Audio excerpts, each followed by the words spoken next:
खंडशहा विचारावर संमत करणे सन 2024 विधानसभा विधेयक क्रमांक 33 महाराष्ट्र विशेष जनसुरक्षा विधेयक 2024। माननीय अध्यक्ष महोदय, आपल्या अनुमतीने दोन्ही सभागृहाच्या संयुक्त समितीच्या प्रतिवृत्तानुसार आलेले सन 2024चे विधानसभा विधेयक क्रमांक 33 महाराष्ट्र विशेष जनसुरक्षा विधेयक 2024 विचारात घेण्यात यावे असा मी आपल्या अनुमतीने प्रस्ताव मांडतो। प्रस्ताव असा आहे की दोन्ही सभागृहांच्या संयुक्त समितीच्या प्रतिवृत्तानुसार असलेले सन 2024चे विधानसभा विधेयक क्रमांक 33 महाराष्ट्र विशेष जनसुरक्षा विधेयक 2024 विचारात घेण्यात यावे। प्रश्न असा आहे की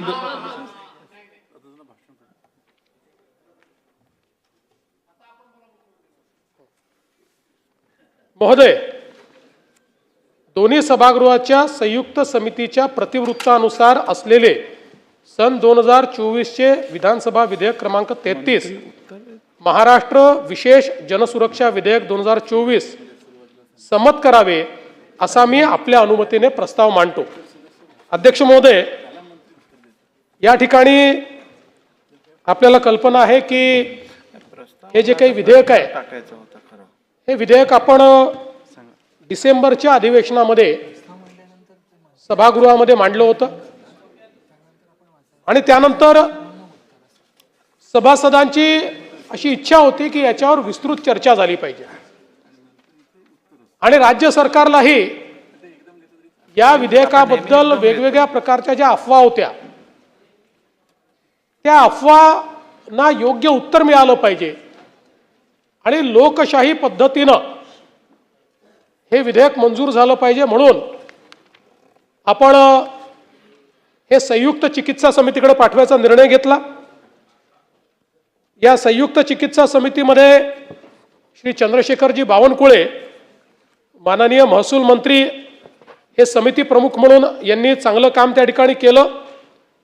या संयुक्त चिकित्सा समितीमध्ये सन्माननीय श्री जयंतराव पाटील, श्री नानाभाऊ पटोले, श्री भास्करराव जाधव, श्री विजय वडेट्टीवारजी, डॉक्टर जितेंद्र आव्हाडजी, श्री दीपक केसरकरजी, श्री अनिल पाटीलजी, श्रीमती मनीषा चौधरी, श्री मंगेश कुडाळकर, श्री अजय चौधरी, श्री रणधीर सावरकर, श्री तुषार राठोड, श्री राजेश पाडवी, श्री रमेश बोरनारे, श्री सिद्धार्थ शिरोळे, श्री मनोज कायंदे हे विधानसभा सदस्य आणि यांच्यासोबत विधान परिषदेचे सदस्य श्री सतेज उर्फ बंटी पाटीलजी, श्री विक्रम काळेजी, श्री शशिकांत शिंदेजी, डॉक्टर मनीषाताई कायंदे, श्री सुनील शिंदेजी, श्रीमती उमाताई खापरे, श्री ज्ञानेश्वरजी म्हात्रे व श्री अमित गोरखे आणि त्याचप्रमाणे श्री अंबादासजी दानवे अशा प्रकारे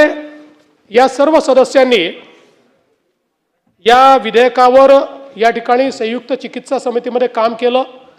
पहिल्यांदा तर मी समिती प्रमुख आणि समितीच्या सर्व सदस्यांचे आभार मानतो की त्यांनी सातत्याने या विषयावर चर्चा करून क्लॉज बाय क्लॉज विचार करून त्याचप्रमाणे जवळपास 12,000 सूचना या जनतेकडून आल्या होत्या त्याचंही वर्गीकरण करून आणि आपला जो अंतिम अहवाल आहे तो अहवाल या सभागृहाला सादर केलेला आहे। मला हे विशेषतः नमूद केलं पाहिजे की हा अहवाल सादर होत असताना या अहवालाला कुठली डिसेंट नोट नाही। हा अहवाल जो आपल्या पुढे आलेला आहे याच्यामध्ये कुठली डिसेंट नोट नाही आहे, ही आनंदाची गोष्ट आहे जयंतराव, ही फार समाधानाची गोष्ट आहे। एक्झॅक्टली तुम्ही जे जे सांगितलं ते सगळं मान्य झालेलं आहे आणि तुम्ही काही चुकीचं सांगितलेलं नाही आणि काही चुकीचं केलेलं नाही। मुळामध्ये हा कायदा आणण्याचं कारण काय, तर आपल्याला कल्पना आहे की देशामध्ये मोठ्या प्रमाणात मागच्या काळामध्ये काही राज्य ही नक्षलग्रस्त किंवा माओवाद्यांनी किंवा ज्याला आता टर्मिनॉलॉजी आली आहे कडवी डावी विचारसरणी ही त्याची टर्मिनॉलॉजी आहे, कडवी डावी विचारसरणी, माओवाद, याला लेफ्ट विंग एक्स्ट्रीमिझम अशा प्रकारचं नाव दिलेलं आहे. कोर्टातही तेच म्हटलं जातं. आणि अशा प्रकारच्या विचाराने प्रेरित होऊन अनेक लोक हे सुरुवातीच्या काळामध्ये बंदुका हातात घेऊन त्या ठिकाणी व्यवस्थेच्या विरुद्ध लढा, भारतीय संविधानाने जी व्यवस्था उभी केली आहे ती आम्हाला मान्य नाही आणि म्हणून आमचा हा लढा आहे, आम्हाला साम्यवादी अशा प्रकारची व्यवस्था उभी करायची आहे. अशा प्रकारच्या विचारातनं या संघटना तयार झाल्या. गेल्या काही वर्षांमध्ये केंद्र सरकार असतील, वेगवेगळ्या प्रकारची राज्य सरकार असतील, या सगळ्यांनी मोठ्या प्रमाणात काम केल्यानंतर आता हा जो बंदूक घेऊन जो माओवाद आहे, हा माओवाद हळूहळू संपुष्टाकडे यायला लागलाय. महाराष्ट्र त्याचं उदाहरण आहे की महाराष्ट्रामध्ये पूर्वी 4 जिल्हे आपले माओवादाने ग्रसित होते. आता केवळ 2 तालुक्यांमध्ये आपल्याला त्या ठिकाणी ऍक्टिव्ह माओइझम दिसतंय आणि ते देखील पुढच्या वर्षभरामध्ये त्या ठिकाणी राहणार नाही अशा प्रकारची अवस्था आहे. पण त्याच वेळी याचं दुसरं स्वरूप हे तयार व्हायला सुरुवात झाली ज्यावेळेस ऍक्टिव्ह मिलिटंट्स मिळत नाहीत, त्यावेळी पॅसिव्ह मिलिटंट्स तयार करायचे. आणि म्हणून यातनं मोठ्या प्रमाणात जनसंघटना ज्यांची नावं पाहिल्यानंतर आपल्याला असं वाटतं की ही लोकशाही वाचवण्याकरता तयार झालेल्या संघटना आहेत, पण त्या संघटनांची कारवाई पाहिल्यानंतर ते लोकशाही मानत नाहीत आणि त्या संघटना भारताचं संविधान देखील मानत नाहीत. आणि म्हणून मी आपल्याला या ठिकाणी निदर्शनास आणून देऊ इच्छितो की ही जी माओवादी भारतीय कम्युनिस्ट पार्टी माओवादी जी आता बॅन संघटना आहे, केंद्र सरकारने बॅन केलं आहे आणि सगळ्यांचं त्या ठिकाणी बॅन आहे, याच्या सगळ्या ऑफशूट आहे, यांचं हे संविधान आहे. हे संविधान काय सांगतं?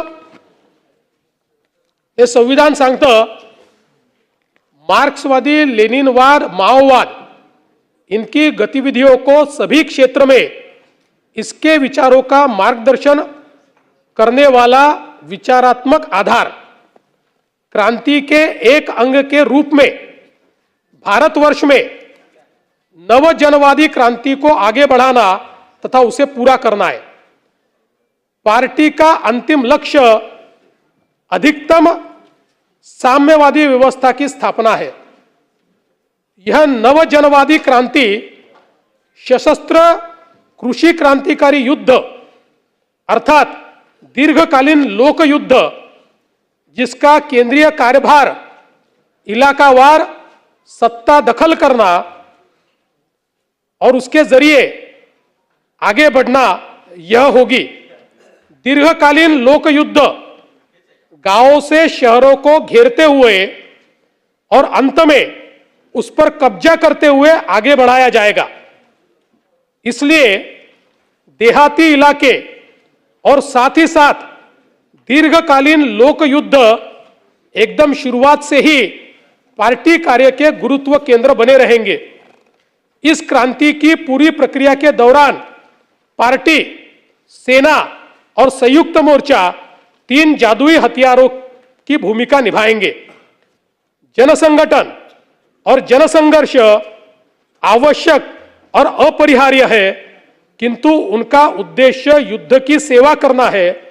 गुरिल्ला जोनों को और गुरिल्ला आधारों को विकसित करना तथा रूपांतरित करते हुए आधार क्षेत्रों की स्थापना करना और पूर्ण रूप से विकसित एक जनमुक्ति सेना बनाना पार्टी का फौरी और सबसे अनिवार्य कार्यभार है. मी सगळं आपल्याला वाचून दाखवणार नाही, पण त्यातल्या काही महत्त्वाच्या गोष्टी वाचून दाखवणार आहेत. मग आता याचा उद्देश काय? त्यांनी मग त्याच्यात उद्देश दिलाय. लक्ष्य और उद्देश्य. पार्टी का फौरी लक्ष्य केवल दीर्घकालीन लोक युद्ध द्वारा साम्राज्यवाद, और नौकरशाही पूंजीवाद को उखाड़ फेंक कर नव जनवादी क्रांति को संपन्न करना तथा सर्वहारा वर्ग के नेतृत्व में जनता के जनवादी अधिनायकत्व की स्थापना करना है. म्हणजे भारतीय संविधानाला उडतवून टाकायचं आहे. यह आगे साम्यवाद की स्थापना के लिए संघर्ष करेगी. पार्टी का अंतिम लक्ष्य सर्वहारा वर्ग के नेतृत्व में क्रांति को निरंतर जारी रखते हुए साम्यवाद की स्थापना करना और इस दुनिया से शोषण की व्यवस्था को समाप्त करना. आता याच्या पलीकडे सगळ्यात महत्त्वाचा पॅराग्राफ तुम्हाला वाचून दाखवतो. त्यांचं काय म्हणणं आहे, काय करायचं आहे त्यांना. उसे पार्टी के अधिकार कर्तव्य दिले आहेत. त्यात 16 नंबरचा त्यांचा क्लॉज है कि उसे पार्टी की विचारधारात्मक और राजनीतिक आधारों की रक्षा करनी होगी तथा इसका विकास करने का प्रयास करना होगा और विभिन्न तरह के गैर सर्वहारा प्रवृत्तियों, संशोधनवादी नीतियों, संशोधनवादी प्रवृत्तियों, कार्यशैली, वाम और दक्षिण अवसरवाद. आता इतना महत्वाचं आहे. काय त्यांना काढायचं आहे, कशाच्या विरुद्ध आहे.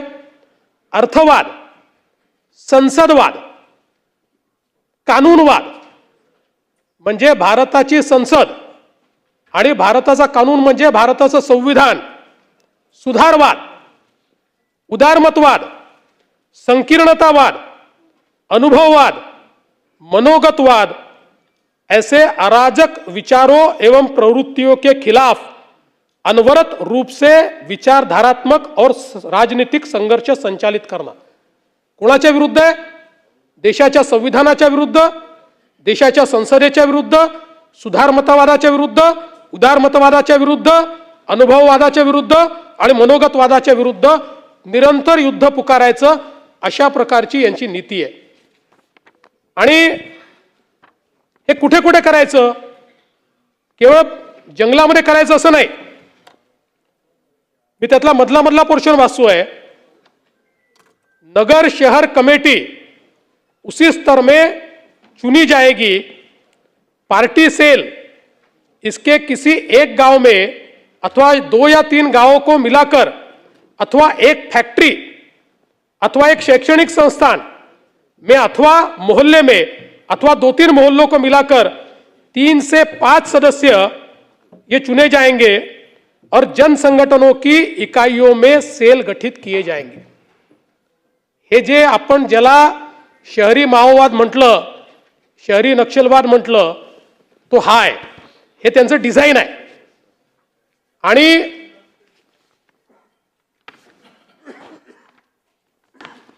याच्यामध्ये कार्यप्रणाली काय. पार्टी शुरू से ही सेना पर पूर्ण नियंत्रण करेगी. चूंकि पार्टी क्रांति की संपूर्ण राजनीतिक रणनीति और कार्यनीति का निर्धारण करती है, इसलिए यह अपने सामने दीर्घकालीन लोक युद्ध के विकास के स्तर को ध्यान में रखते हुए सेना के भीतर पार्टी संगठनों और कार्यप्रणाली और उनके रूपों को भी निर्धारित करेगी.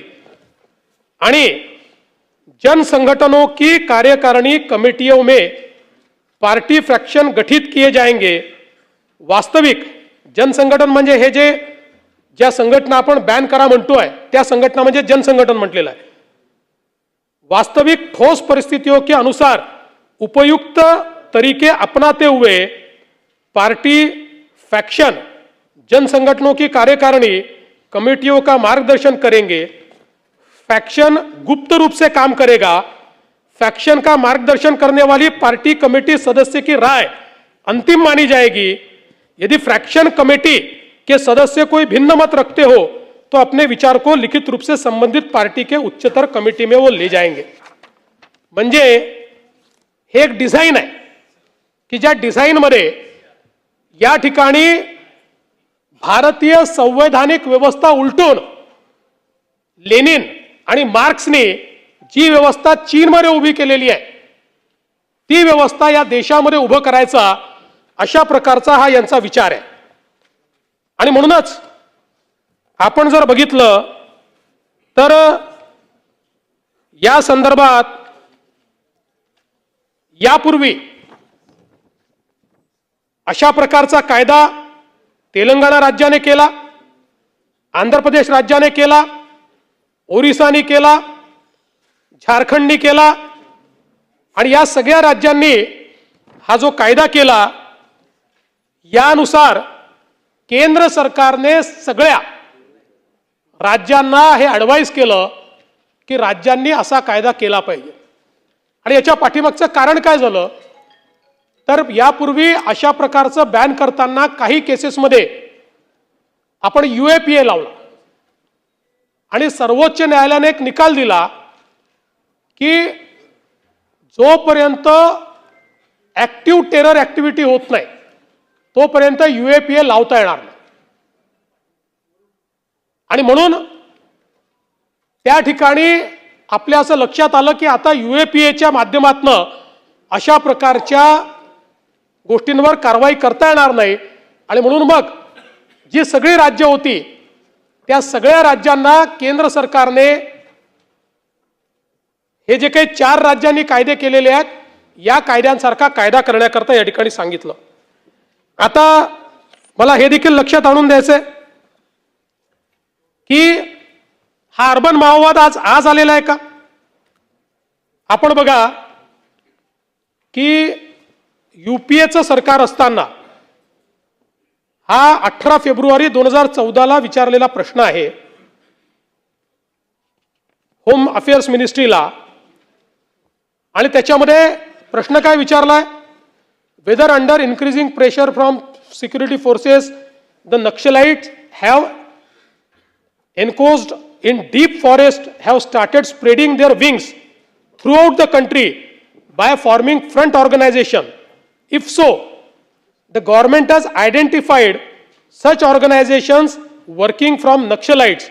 If so, name such organizations operating out of Delhi and various other parts of the country.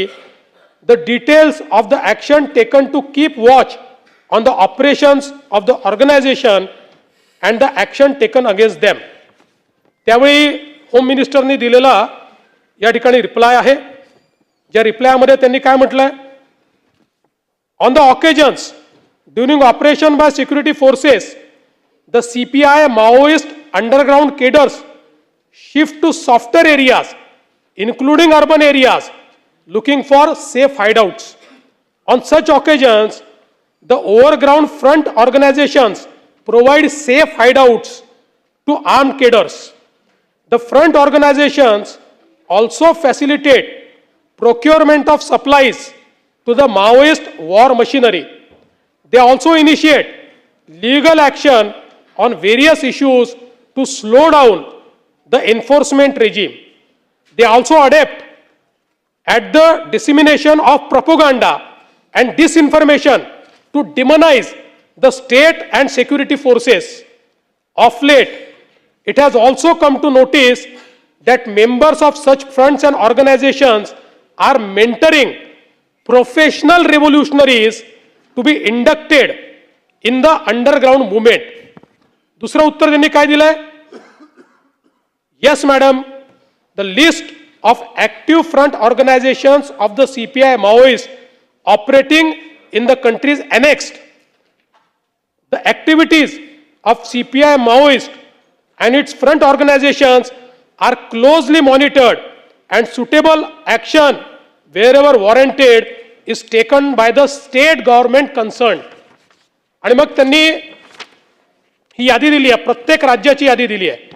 Andhra Pradesh, Bihar, Chhattisgarh, Delhi, Gujarat, Jharkhand, Karnataka, Kerala, Maharashtra आणि ओडिसा, पंजाब, तमिळनाडू, उत्तराखंड, उत्तर प्रदेश, वेस्ट बेंगॉल अशी यादी दिलेली आहे. आपण जर बघितलं तर आता महाराष्ट्राची जी यादी UPA सरकारने दिली आहे, नावं जर आपण बघितले तर असं वाटतं की या किती चांगल्या ऑर्गनायझेशन्स आहेत. दंडकारण्य आदिवासी किसान मजदूर संघटना, क्रांतिकारी आदिवासी महिला संघटन, रिव्होल्युशनरी डेमोक्रेटिक फ्रंट, विरोधी सांस्कृतिक चळवळ, Indian association of peoples lawyer, committee against violence on women, Kabir Kala Manch. मी दिलेलं नाही आहे, UPAच्या सरकारने हे लोकसभेमध्ये या फ्रंटल ऑर्गनायझेशनची ही दिलेली माहिती आहे. आणि एवढंच नाही तर या संदर्भात UPAच्या सरकारमध्ये एक ॲफिडेव्हिट कोर्टामध्ये दाखल झालेला आहे. ज्या ॲफिडेव्हिटमध्ये अतिशय स्पष्टपणे या ठिकाणी त्यांनी सांगितलेलं आहे की द सेकंडरी स्ट्रॅटेजी, म्हणजे खूप सगळं त्याच्यावर अर्बन माओइझमवरच आहे, त्यांनी शब्द यूज केला आहे अर्बन माओइस्ट. पण याच्यामध्ये मी सगळं वाचून दाखवत नाही. The secondary strategy of CPI Maoist is to mobilise certain targeted sections of the population, especially the urban population, through its mass organizations, which are otherwise known as frontal organizations. The mass organizations mostly operating under the garb of human right NGOs and organically linked to CPI Maoist party structure, but maintain separate identities in an attempt to avoid legal ability. These mass organizations are generally manned by ideologues who includes academicians and activists fully committed to the party line. Such organizations ostensibly pursue human right related issues and are also adept as using the legal process of Indian state to undermine and emasculate enforcement action by the security forces and also attempt to malign the state institutions through propaganda and disinformation to further cause their revolution. त्यानंतर त्यांनी तिसरी एक सांगितलेली आहे की कशा प्रकारे या सगळ्या ऑर्गनायझेशनचा एकत्रितपणे आपल्या संविधानावर अटॅक होतोय, सगळं त्यांनी त्या ठिकाणी सांगितलेलं आहे. हे ॲफिडेव्हिट या ठिकाणी UPAच्या सरकारने माननीय सर्वोच्च न्यायालयाला त्यावेळी दाखल केलेलं आहे. आता आपण जर या ठिकाणी बघितलं तर आज कायदा नसल्यामुळे काय अवस्था आहे तुम्हाला सांगतो. ज्यांच्याकडे कायदा आहे, आंध्र प्रदेश 19 संघटना आहेत, त्यातल्या 7 त्यांनी बॅन केलेल्या आहेत. त्यानंतर झारखंड 14 संघटना आहेत, 14ही बॅन झालेल्या आहेत. त्यानंतर तेलंगणा 29 संघटना आहेत, त्यातल्या 7 त्यांनी बॅन केलेल्या आहेत. देशामध्ये सर्वात जास्त संघटना महाराष्ट्रात आहेत, 64. महाराष्ट्रात आहेत.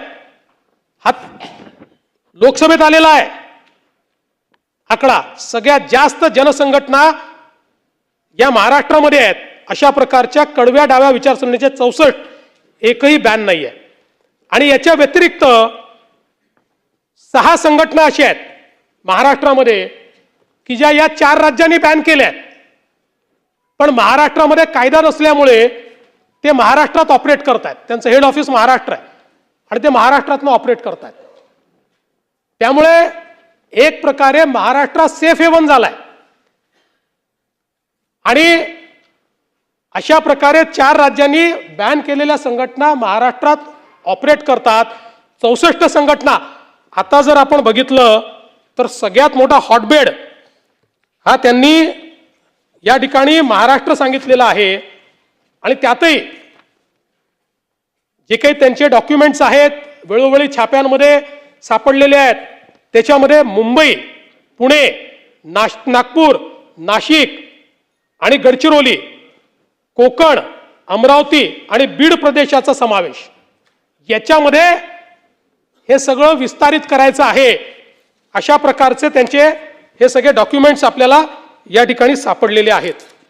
आणि म्हणूनच हा जो काही कायदा आपण या ठिकाणी करण्याचा प्रयत्न करतो आहोत, अशा प्रकारे आता जेव्हा गडचिरोली सारख्या ठिकाणी ऍक्टिव्ह केडर संपताय, त्याच वेळी पॅसिव्ह अशा प्रकारे भारतीय संविधानाच्या विरुद्ध चीड निर्माण करायची, लोकांचं ब्रेन वॉश करायचं, जसं ISI किंवा ISIS हे रॅडिकलायझेशन करतं, हे वेगळ्या प्रकारचं रॅडिकलायझेशन आहे. आणि याच्यामध्ये जे ॲफिडेव्हिट मी वाचलं त्यात त्यांनी डिटेलही दिले आहेत. चांगल्या चांगल्या प्राध्यापकांचं ब्रेन वॉश करतात, चांगल्या चांगल्या ब्युरोक्रॅटचं ब्रेन वॉश करतात. अशा प्रकारची त्यांची मोडस ऑपरँडी आहे. आणि म्हणून हा कायदा आपण तयार करायला घेतलेला आहे. आणि आता या कायद्याच्या संदर्भात काही लोकांच्या मनामध्ये संभ्रम आहे. पहिल्यांदा तर या कायद्यामध्ये इंडिव्हिज्युअलला अटकच करता येत नाही. कोणालाही व्यक्तीला डायरेक्ट अटक करता येत नाही. जेव्हा एखादी संघटना बॅन होते, बॅन झालेल्या संघटनेचा जर तो सदस्य असेल तरच त्याला अटक करता येते. त्यामुळे हे जे काही सांगितलं तर सरकारच्या विरोधात बोलतात म्हणून आम्ही अटक करून टाकू, विरोधाचा आवाज दाबण्याकरता, हे कुठेही या कायद्यात नाही, असं करता येत नाही.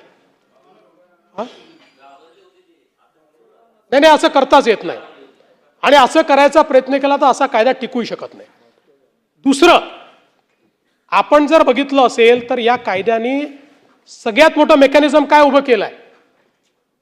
सगळ्यात मोठं मेकॅनिझम हे आहे की एखादी संघटना अशा प्रकारचं काम करते असं लक्षात आल्यानंतर राज्य सरकारला किंवा पोलीस जो काही यंत्रणा आहे त्या यंत्रणेला ते नोटिफाय करावं लागेल आणि एका प्राधिकरणाकडे जावं लागेल. प्राधिकरणात कोण आहे? हायकोर्ट जज, डिस्ट्रिक्ट जज आणि पीपी, अशा 3 जणांचं प्राधिकरण आहे. या प्राधिकरणापुढे जाऊन हे सगळे पुरावे मांडावे लागतील आणि त्यांनी हे पुरावे बरोबर आहे असं जर सांगितलं तरच नोटिफिकेशन काढता येईल. आणि नोटिफिकेशन काढलं तरच मेंबरवर कारवाई करता येईल. म्हणजे हा पहिला कायदा असा आहे की ज्या कायद्यामध्ये एखाद्याला दोषारोप ठेवायच्या आधी किंवा एखाद्याला पकडायच्या आधी पहिले आपण न्यायालयाकडे चाललो आहे, पहिले न्यायालयाची परवानगी घेतोय, न्यायालयीन व्यवस्थेची परवानगी घेतोय की बाबा हे बघा आमच्याकडे पुरावे आहेत. आणि त्या पुराव्याच्या आधारावर जर त्यांना वाटलं की पुरावे बरोबर आहेत तर ते परवानगी घेतील, तर नोटिफिकेशन कन्फर्म होईल. नोटिफिकेशन कन्फर्म झालं तर पुढची कारवाई काय? तर मग बँड ऑर्गनायझेशन, जसं सिमी बॅन झाली मागच्या काळामध्ये. आता सिमी जेव्हा बॅन झाली, सिमी तर UAPA मध्ये झाली, पण सिमी जेव्हा बॅन झाली त्यावेळी UPAचं सरकार होतं. सिमी बॅन झाल्यानंतर त्याचे ऑफिसेस अटॅच झाले. सिमीमध्ये जे काम करत होते त्या लोकांना त्या ठिकाणी अटक करण्यात आली, ॲक्टिव्ह केडरला अटक करण्यात आली, जे त्याला फायनान्सिंग करत होते त्यांना त्या ठिकाणी अटक करण्यात आली. मग आपल्या लक्षात आलं की सिमीचं स्वरूप बदलून त्यांनी PFI तयार केलाय. मग त्याच्यावर आपण अशा प्रकारची कारवाई केली. असंच याच्यामध्ये कोणालाही उचलून अटक करता येणार नाही. त्या संघटनेच्या विरुद्ध या प्रकारचे पुरावे सापडल्यानंतर त्या फोरम पुढे जावं लागेल, त्या फोरमची मान्यता घ्यावी लागेल. ती मान्यता घेतल्यानंतर त्यांनी मान्यता दिली तरी कारवाई करता येईल. आणि त्यांनी मान्यता दिल्यानंतर 1 महिन्यापर्यंत त्या संघटनेला मुभा आहे की ते हायकोर्टात जाऊ शकतात. म्हणजे एवढ्या मोठ्या फोरम नंतरही त्यांना हायकोर्टात जायची मुभा आहे. आणि आपण एक लक्षात घेतलं असेल तर देशामध्ये जेवढे विशेष कायदे आहेत या सगळ्या विशेष कायद्यामध्ये फर्स्ट ज्युरिडिक्शन हायकोर्टाला आहे, म्हणून ते विशेष कायदे. जर आपण नॉर्मल कायदा केला तर फर्स्ट ज्युरिडिक्शन सेशन कोर्टाला देतो, GMFC ला देतो. पण स्पेशल कायदा केला तर फर्स्ट ज्युरिडिक्शन आपण हायकोर्टाला देतो. तशा प्रकारचं याचं हायकोर्टाला ज्युरिडिक्शन दिलेलं आहे.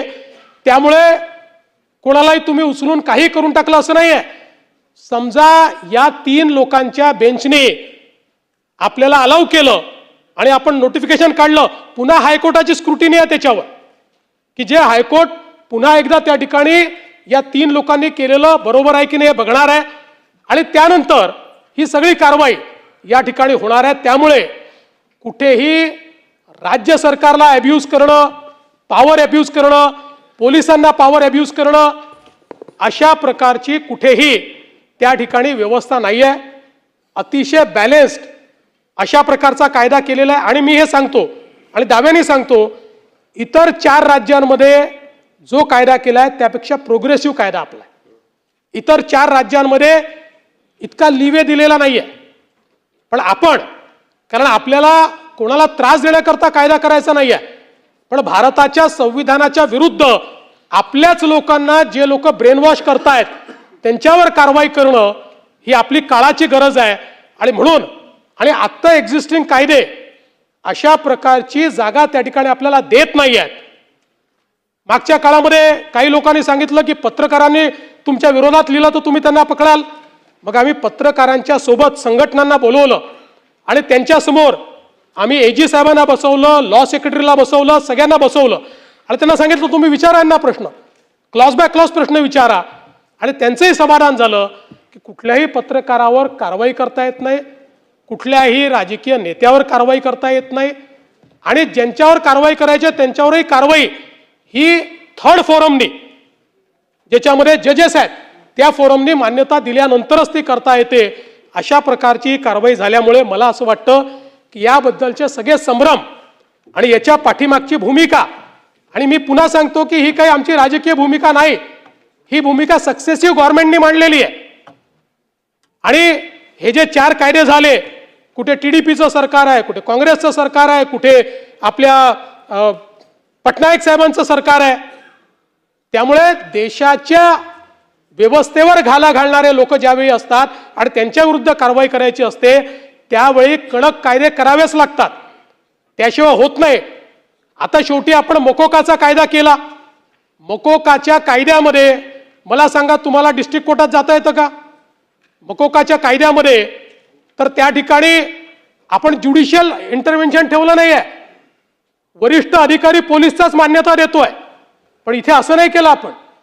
या ठिकाणी आपण थर्ड पार्टी ठेवलेली आहे, इंडिपेंडंट पार्टी ठेवली आहे की जी या संदर्भातला निर्णय देणार आहे. म्हणून माझी या सभागृहाला विनंती आहे की या कायद्याचा कुठलाही दुरुपयोग होणार नाही, ती करण्याची आमची मानसिकता नाही.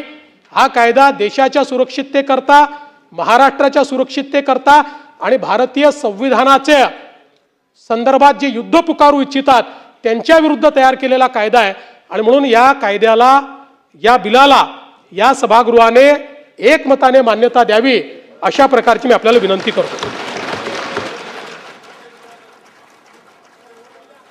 बोला.